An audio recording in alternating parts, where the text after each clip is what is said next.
Hello friends, this is Akanksha Singh. Welcome you on YouTube channel Way to JRF. आज हम लोग discuss कर रहे हैं मॉडल पेपर नंबर 26। इसमें जो होम साइंस से रिलेटेड क्वेश्चन है वो आपकी TGT, PGT, LT, JIC, net JRF या होम साइंस से रिलेटेड कोई और भी कॉम्पिटेटिव एग्जाम की अगर आप प्रिपरेशन कर रहे हैं तो उसमें ये सारे क्वेश्चंस आपको हेल्प करेंगे। और उससे पहले चैनल को सब्सक्राइब जरूर कर लीजिएगा, क्लास को लाइक करिए, अपने फ्रेंड्स के साथ शेयर करिए और कमेंट में बताइए कि क्वेश्चंस आपको कैसे लगे। और साथ में ये भी बताइए कि जितने भी क्वेश्चंस थे सब आपको कितने उसमें आंसर्स आ रहे थे। आप अपना स्कोर अलग से काउंट करते रहिए कि आउट ऑफ 15 में आपको कितने आंसर्स करेक्ट रहे। क्वेश्चंस क्या है? न्यूट्रिएंट्स हेल्प इन, जो न्यूट्रिएंट्स हैं या जो पोषक तत्व हैं वो किस चीज में मदद करते हैं? ऑप्शंस क्या है? बॉडी ग्रोथ, डेवलपमेंट, मेंटेनेंस या ऑल ऑफ दीज। अगर हम बात करें ग्रोथ एंड डेवलपमेंट तो उसके लिए हो जाएगा प्रोटीन। मेंटेनेंस एंड केयर में हो जाएंगे हमारे vitamin and minerals.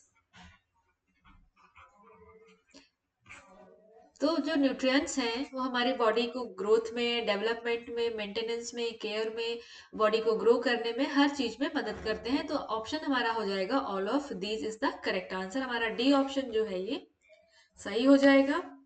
Next question, are difficult to measure. ये सभी चीजें यहाँ पे दिया है, जो हमारे ऑप्शंस दिए हैं इनमें से कौन सी चीज है जिसको मेजर करना या मापना कठिन होता है? ऑप्शंस क्या है? Values, goals, standard, all of these. तो यहाँ पे अगर हम बात करें तो गोल्स और स्टैंडर्ड को मेजर किया जा सकता है, इनको मापा जा सकता है। बट जो वैल्यूज हैं इनको नापा नहीं जा सकता है, क्योंकि हमने जब चैप्टर पढ़ा है उसमें पढ़ा है कि वैल्यूज हर एक पर्सन टू पर्सन जो वैल्यूज हैं वो वेरी करती हैं या बदलती रहती हैं। अब वैल्यूज क्या क्या हो सकते हैं? जो भी व्यक्ति है उसका थिंकिंग कैसा है, उसका बिहेवियर कैसा है, उसके लिए सेक्रीफाइस क्या है, और अचीवमेंट्स क्या है, सेटिस्फेक्शन क्या है, और मोटिवेशन क्या है, कॉन्फिडेंस क्या है, ये सभी चीजें क्या है? वैल्यूज हैं। और हर किसी के लिए ये सभी चीजें अलग अलग होती है।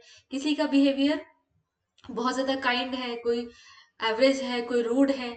अब थिंकिंग की अगर हम बात करें तो हमें कोई हमेशा पॉजिटिव थिंकिंग रखता है, कोई बिल्कुल न्यूट्रल रहता है, किसी की थिंकिंग नेगेटिव है। तो हर जितनी भी फैक्टर्स की हम बात करें, वैल्यूज कितनी है? बहुत सारी वैल्यूज हैं। ऐसा ही नहीं कि सिर्फ बिहेवियर हो गया, पर्सनालिटी हो गया, यही वैल्यूज हैं। कॉन्फिडेंस है, मोटिवेशन है, सेल्फ रिस्पेक्ट है, सेक्रीफाइस है, करेज है, ये सभी चीजें क्या है? वैल्यूज हैं। और हर एक पर्सन टू पर्सन जो वैल्यूज हैं ये चेंज होती रहती हैं, इसीलिए वैल्यूज को मेजर करना डिफिकल्ट है। तो हमारा ऑप्शन जो ए है ये सही हो जाएगा। Next question, standardised mark on mango powder is. Mango powder के ऊपर जो स्टैंडर्डाइज्ड मार्क लगा होता है वो कौन सा मार्क होता है? एग मार्क, आईएसआई, एफपीओ या नन ऑफ दिस। जितना भी हमारा एग्रीकल्चर प्रोडक्ट है उस पे एग मार्क का निशान लगा होता है, तो जो मैंगो पाउडर है उस पे एग मार्क का चिन्ह लगा रहेगा। Next question, the minerals and are present in the largest amount in our bodies. इनमें से कौन से मिनरल हैं जो हमारी बॉडी में सबसे ज्यादा मात्रा में मौजूद होते हैं, सबसे ज्यादा मात्रा में पाए जाते हैं? ऑप्शंस क्या है? Calcium and phosphorus, calcium and potassium, iron and phosphorus, potassium and phosphorus. तो कैल्शियम और पोटेशियम जो है ये हमारे बॉडी में सबसे ज्यादा पाया जाता है। तो हमारा जो ऑप्शन ए है ये सही हो जाएगा। Calcium and phosphorus, sorry, P is phosphorus, के इज पोटेशियम। तो कैल्शियम और फॉस्फोरस जो है हमारी बॉडी में सबसे ज्यादा पाया जाता है। Next question, present in green leafy vegetables and cereals interfere with absorption of calcium। जो ग्रीन leafy वेजिटेबल हैं और सीरियल्स हैं इनमें क्या है? एक हम जितने भी ग्रीन leafy वेजिटेबल हैं और सीरियल हैं इनमें एक बोल सकते हैं कि एलिमेंट तो नहीं बोल सकते हैं, जैसे चलो एलिमेंट ही मान लो प्रेजेंट होता है जो कैल्शियम के अब्जॉर्प्शन को रोकता है। साथ ही साथ कैल्शियम के अलावा अगर हम बात करें आयरन, तो कैल्शियम और आयरन दोनों के एब्जॉर्प्शन को रोकता है या हिंडर करता है। तो ऑप्शंस क्या है? Oxalate, phytate, oxalate and phytate, या नन ऑफ दीज। तो जो ग्रीन लीफी वेजिटेबल्स हैं और जो सीरियल्स हैं उनमें ऑक्सलेट और फाइटेट पाया जाता है, जो कैल्शियम और आयरन के एब्जॉर्प्शन को हिंडर करता है या कैल्शियम और आयरन के एब्जॉर्प्शन को इंटरफियर करता है, जिससे जो कैल्शियम और आयरन है हमारे शरीर में पूरा पूरा एब्जॉर्ब नहीं हो पाता है, वो ऑक्सलेट और फाइटेट की वजह से। तो हमारा जो ऑप्शन सी है ये सही हो जाएगा। नेक्स्ट क्वेश्चन,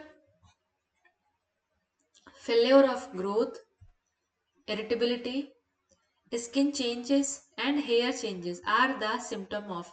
ग्रोथ नहीं बढ़ रही है, इरिटेबिलिटी हो रही है, चिड़चिड़ापन हो रहा है, स्किन में बदलाव हो रहा है, बालों में बदलाव हो रहा है, ये किस चीज के सिम्टम हैं? ऑप्शंस क्या है? क्वाशार्कर, मैरस्मस, पीईएम डेफिशिएंसी, या फ्लोरोसिस।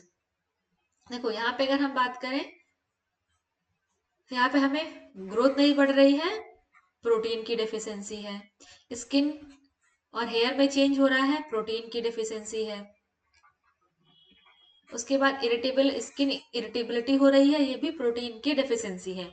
तो प्रोटीन की कमी से जो डिजीज होती है वो होता है क्वाशार्कर।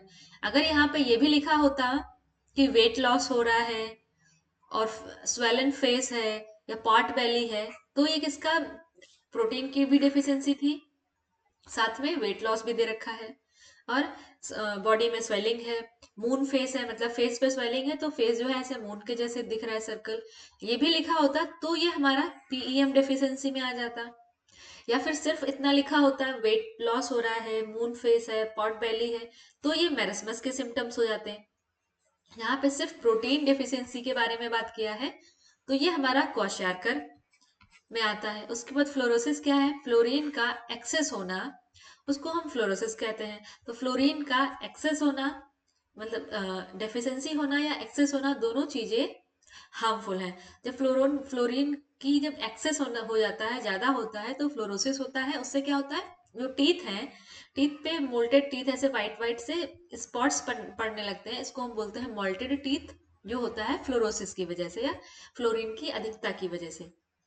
यहाँ पे जो हमारा आंसर सही है वो है क्वाशार्कर। नेक्स्ट क्वेश्चन,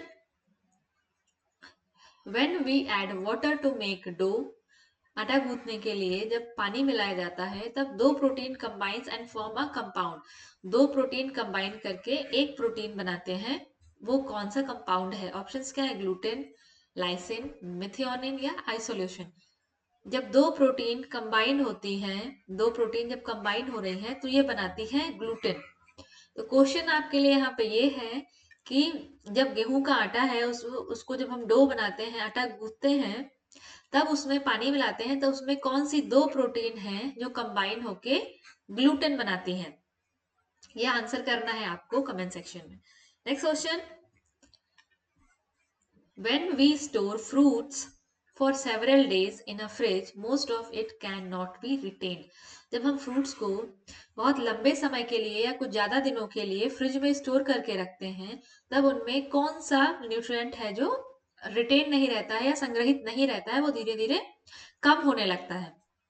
ऑप्शंस क्या है? Ascorbic acid, thymine, nicotinic acid, या ऑल ऑफ दीज। जब फ्रूट्स को ज्यादा दिनों के लिए स्टोर करके रखा जाता है, तब इनमें जो विटामिन सी है वो कम होने लगता है। क्यों? ये एयर के कांटेक्ट में आते हैं, और बहुत ज्यादा टेम्परेचर वेरिएशन की वजह से विटामिन सी जो है ये डिस्ट्रॉय होने लगता है, कम होने लगता है। बट यहाँ पे विटामिन सी तो लिखा नहीं है, तो विटामिन सी का जो केमिकल नेम है, रासायनिक नाम है, उसको हम अस्कॉर्बिक एसिड कहते हैं। तो बहुत ज्यादा दिनों तक अगर फ्रूट्स को फ्रिज में रखा जाता है, तो उनमें अस्कॉर्बिक एसिड जो है वो कम होने लगता है, या विटामिन सी जो है ये कम होने लगता है। Next question, the most important test for fibre identification.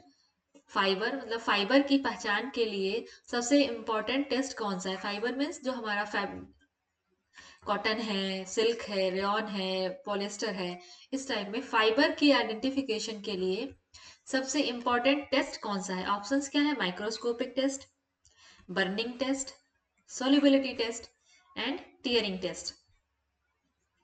The most important test for fiber identification, fibre को आइडेंटिफाई करने के लिए जो सबसे इंपॉर्टेंट टेस्ट है वो होता है solubility टेस्ट। जैसे अगर हम solubility टेस्ट क्या है? जो जैसा फाइबर है उसी केमिकल में सोल्यूबल होगा, अदर केमिकल में वो सोल्यूबल नहीं होगा। जैसे सेलुलोजिक फाइबर है, सेलुलोजिक फाइबर में कॉटन भी आ गया, अब रेयॉन भी आ गया। अब हम दोनों को जब जलाएंगे, अगर हम बात करें इनका बर्निंग टेस्ट का, अब हम दोनों को जलाएंगे तो क्या होगा? दोनों में सेम स्मेल आएगी। उसके बाद अगर हम प्रोटीन फाइबर की बात करें, हमने सिल्क लिया या हमने वूल लिया, अब हम दोनों को जलाएंगे तो इनकी भी स्मेल एक जैसी आएगी। अब अगर हम बात करें माइक्रोस्कोपिक टेस्ट की, हमने सिल्क लिया और रेयॉन लिया, इन दोनों को माइक्रोस्कोप में देखा, रेयॉन भी चिकना स्मूथ होता है, सिल्क भी चिकना स्मूथ होता है, इन दोनों का स्ट्रक्चर मोस्ट प्रोबेबली सिमिलर दिखेगा। तो माइक्रोस्कोपिक टेस्ट में भी हम रेयॉन और सिल्क को अलग अलग नहीं आइडेंटिफाई कर पाएंगे। बर्निंग टेस्ट में कॉटन है, रेयॉन है या दो सिल्क, दो प्रोटीन फाइबर है, इनको भी हम अलग अलग नहीं आइडेंटिफाई कर पाएंगे।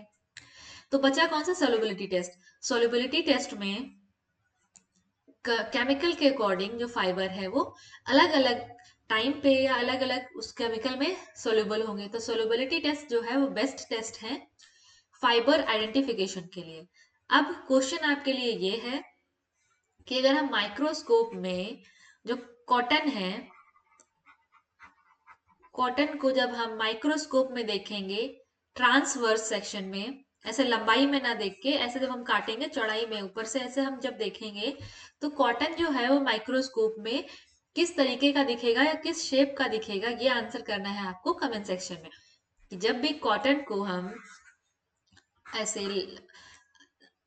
जैसे ये फाइबर है, ठीक है, इसको हमने ऐसे ऊपर से काट दिया तो यहाँ से ये फाइबर का स्ट्रक्चर कैसा दिखेगा ये आपको बताना है माइक्रो कमेंट सेक्शन में। कि जो कॉटन है, कॉटन को हमने जब ऐसे ऊपर से काट दिया तो ऊपर से देखने पे कॉटन का स्ट्रक्चर कैसा दिखेगा ये आपको बताना है कमेंट सेक्शन में। Next question, tenacity of fiber is directly related to, tenacity means strength, जो फाइबर की स्ट्रेंथ है वो किन चीजों पर डिपेंड करती है या किन चीजों से संबंधित होती है?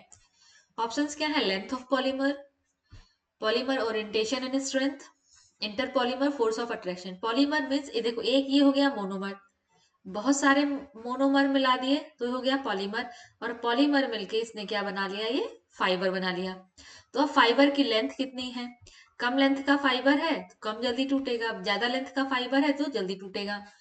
Then polymer orientation and strength, मतलब पॉलीमर का ओरिएंटेशन कैसा है, पॉलीमर दूर दूर पे हैं या इनके बीच में कैसे अरेंज किए गए हैं, सीक्वेंस में ऐसे लाइन से अरेंज किए गए हैं या कहीं पे भी ऐसे अरेंज कर दिए गए हैं।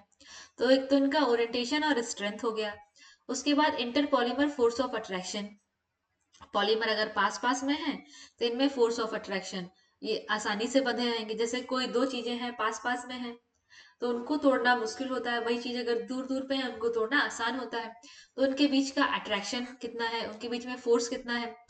तो हमारा आंसर जो है ऑल ऑफ दीज सही हो जाएगा। एक तो जो फाइबर है उसमें पॉलीमर की लेंथ कितनी है, पॉलीमर को कैसे अरेंज किया गया है उसकी स्ट्रेंथ कितनी है, और दो पॉलीमर के बीच में कितना फोर्स है या कितने टाइट तरीके से एक दूसरे से बंधे हुए हैं। ये सभी चीजें फाइबर की स्ट्रेंथ को अफेक्ट करते हैं या उसकी मजबूती को अफेक्ट करते हैं। हमारा option D, all of these is the correct answer. Next question means an increase in size, height, weight and body in general, जो शरीर में साइज बदल रहा है, वेट बदल रहा है, हाइट बदल रहा है, तो इसको हम क्या कहेंगे? ऑप्शंस क्या है? डेवलपमेंट, ग्रोथ, मैच्योरेशन या प्रोग्रेसिवनेस। देखो, डेवलपमेंट और ग्रोथ दोनों टर्म एक साथ यूज किए जाते हैं लेकिन हम इन दोनों को अलग अलग यूज नहीं कर सकते। डेवलपमेंट क्या है? लाइफ लॉन्ग चलने वाली प्रोसेस है। ग्रोथ क्या है? एक लिमिटेड टाइम तक चलने वाली प्रोसेस है। ग्रोथ में क्या है? बॉडी में वेट बढ़ रहा है, हाइट बढ़ रही है, साइज बॉडी का चेंज हो रहा है, ये तो हमारा ग्रोथ में आएगा। अब सोशल डेवलपमेंट है, लैंग्वेज डेवलपमेंट है, इमोशनल डेवलपमेंट है, ये सब क्या है हमारे डेवलपमेंट में आएंगे। तो ग्रोथ को हम मेजर कर सकते हैं, नाप सकते हैं, डेवलपमेंट को हम मेजर नहीं कर सकते हैं। तो यहाँ पे हमें क्या दिया गया है, हाइट, इसको हम मेजर कर सकते हैं, वेट, इसको हम मेजर कर सकते हैं, साइज में चेंज हो रहा है, इसको हम मेजर कर सकते हैं। तो ये सब क्या है, ये हमारा हो जाएगा ग्रोथ। तो डेवलपमेंट जो भी है वो हमेशा प्रोग्रेसिव होता है, डेवलपमेंट हमेशा प्रगतिशील होता है, डेवलपमेंट कभी पीछे की तरफ नहीं चलता है, डेवलपमेंट हमेशा आगे की तरफ चलता है। इसका हमारा यहाँ पे आंसर जो बी है, ग्रोथ, ये सही हो जाएगा। Next question, trichinosis in man is caused bye.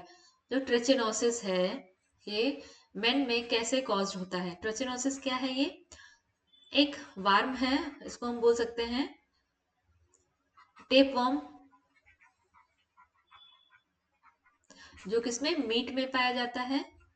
Meet को अगर अच्छे से कुक नहीं किया गया है, मीट अगर कच्चा रह गया है, तो ये जो ट्रिचोनोसिस वाला टेप वर्म है ये डिस्ट्रॉय नहीं होता है, ये खत्म नहीं होता है, और ये फिर ह्यूमन बॉडी में जाके डिजीज कॉज करता है। तो ये ट्रिचोनोसिस पाया किस में जाता है? तो जो ट्रिचोनोसिस है ये जो पिग्स हैं, सुअर हैं, इनके मीट में पाया जाता है, और अगर इनको ठीक से नहीं पकाया गया, ये ह्यूमन बॉडी में जाते हैं, ह्यूमन बॉडी में जाके ये सबसे पहले जो है ब्रेन को इफेक्ट करते हैं। तो अगर पिग्स का मीट है और ये ठीक से नहीं कुक हुआ, तो इनमें जो ट्रिचोनोसिस है वो डिस्ट्रॉय नहीं होता है, ये ह्यूमन बॉडी में जाके डायरेक्टली ब्रेन को इफेक्ट करता है। तो ये पिग्स में पाया जाता है, हमारा ऑप्शन जो ए है ये सही हो जाएगा। Next question, puppets are used for. जो पपेट्स हैं ये किसके लिए यूज की जाती है? ऑप्शंस क्या है? Telling story, teaching add, illiterate people, या ऑल ऑफ दीज। पपेट मतलब कठपुतली का प्रयोग किस लिए किया जाता है? स्टोरीज को बताने के लिए, कोई चीज को पढ़ाना है उसको एज अ टीचिंग हेल्प के लिए, शिक्षण सहायता के लिए यूज कर सकते हैं। इलिटरेट पीपल, जो लोग पढ़े लिखे नहीं हैं, उनको अगर कोई अवेयरनेस, किसी चीज के बारे में अवेयर करना है या कुछ इन्फॉर्मेशन देनी है, तो उनको पपेट शो के अकॉर्डिंग उनको इन्फॉर्मेशन दे सकते हैं। तो ऑल ऑफ दीज में हमारा आंसर जो है ये सही हो जाएगा। Next question, who is the father of nutrition. Nutrition का फादर कौन है? ये आंसर तो आपको पता होना चाहिए, तो इसका आंसर आप लोग कमेंट सेक्शन में बताएंगे, क्योंकि बिल्कुल बेसिक क्वेश्चन है। इसको हम लोग बीए, अगर आपने बीए किया तो बीए, या बीएससी कर रहे हो तो बीएससी, बीए बीएससी के हम मान को चलो फर्स्ट सेमेस्टर से इसको हम पढ़ते आते हैं कि फादर ऑफ न्यूट्रिशन कौन है। तो इसका आंसर आपको कमेंट सेक्शन में करना है। Next question, who propose the theory of socialization of human being.